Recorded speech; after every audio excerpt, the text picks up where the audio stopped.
tale, a humorous speech. It's supposed to be 5 to 7 minutes. It's in the advanced speech manual. Vince is the big guy on campus. Vince has been Toastmasters for over a year. He's already achieved his competent communicator and is working on the advanced projects in the advanced speech series. He is serving as the VP of membership for Queen City Toastmasters. He's a graduate of the United States Naval Academy and served as a nuclear submarine officer for 5 years. After getting out of the Navy, he specialized in software implementation, mostly in power and utility industries, including founding his own company in that same area. He enjoys spending time international travel with his beautiful wife, Jolie. Thank you.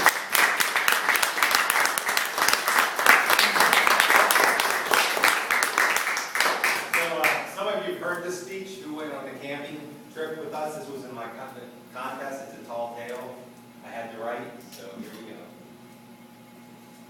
About a year ago, me and my beautiful wife Jolie decided we need to get away.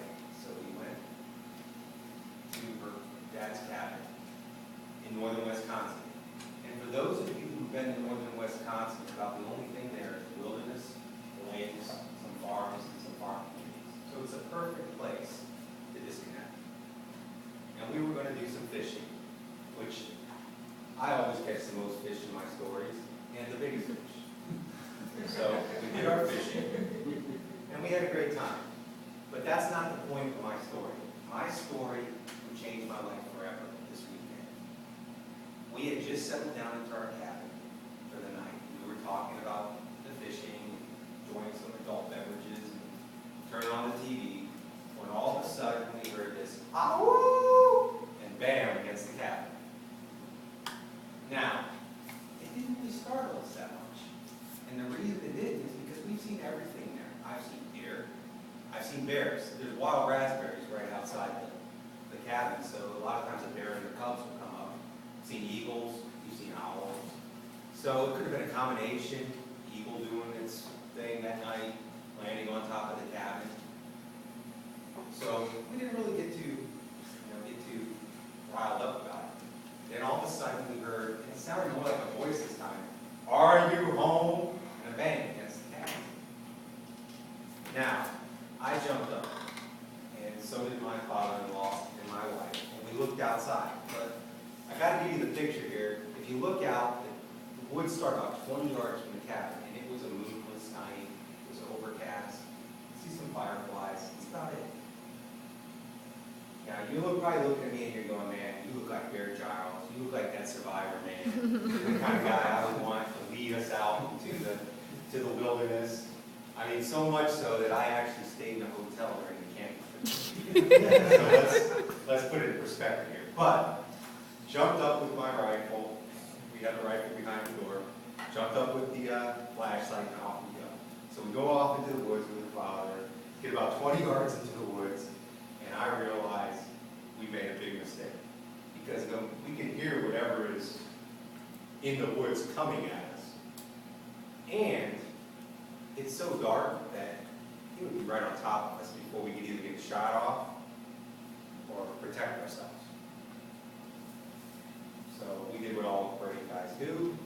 We decided, let's run. So we turned around and we started running straight for the cabin. I think we would have been all right, except I fell. And when I fall, rifle goes out of my hands, flashlight comes out, I turn up, I'm looking up as I try to, get back up, and I see the biggest, darkest, ominous figure I've ever seen in my life over. And then I saw his claw, and it came towards my face. And that's the last thing I remember. And I don't really know how long I was out, but I do know this. I woke up on a couch, and I'm thinking, this isn't the cabin that I'm used to. It's the biggest couch I've ever been in my life. And it's in the biggest cabin I've ever been in my life. I remember even thinking a weird thing like, my wife would love this because it's got high ceilings, bigger than I've ever seen. But that's not the point. The point was, all of a sudden I heard a voice, and it said, "I think he's up, Roger." And the biggest, hairiest hand I had ever seen in my life grabbed my hand and said, "Hi, I'm Roger." couldn't utter anything other than you're Bigfoot. Now, we'll call him Bigfoot this time, but he looked dejected. He said, that's a derogatory name. I mean, what person likes to be called Bigfoot? And his wife chirped in, what woman likes to be called Bigfoot? That's horrible. I mean, that's like, I'll use Chris again. That's like calling him Little Hair. I mean, go around with big nose. Find someone at your work that has a big nose and call him Big Nose all the time. I said, that's not, we're just I'm Roger, this is my wife, Mary. He goes, we're just ordinary people. He goes, well, why, I'll tell you why we've taken you here today. And I said, well, that'd be good. He said, well, we observed you, and we really wanted to get the myths out. We watch TV. Every time we turn on the TV, we see someone trying to find us. There's shows about us trying to find us. There's people telling us all these stories about us. But we're just average people who want to live and do well. He said, in fact, he kind of chuckled, there's no such thing as the abominable stone. Because someone sees us in our winter coat, we're the abominable stone. Yeti, is another thing. My uncle went hiking in the Himalayas, and all of a sudden we had Yeti. He said, we're just people who have spread out, who live in the woods, who just want to live our lives. I said, well, this is all fun, fun. I've got to get back, because I know my wife and my father-in-law are going to be extremely worried. But I said, I will do this. I said, I would love for you to come talk to the Toastmaster meeting. So I've talked to Art. He's confirmed this. He is going to speak at our meetings. So we will have him come. And the point of my story is this. It's simple. I have seen Bigfoot. He is real. He is out there. But if you ever run into him in the woods, and you may when you're hiking in North Carolina or if you're up in Boone on a camping trip or wherever you find yourself, remember this.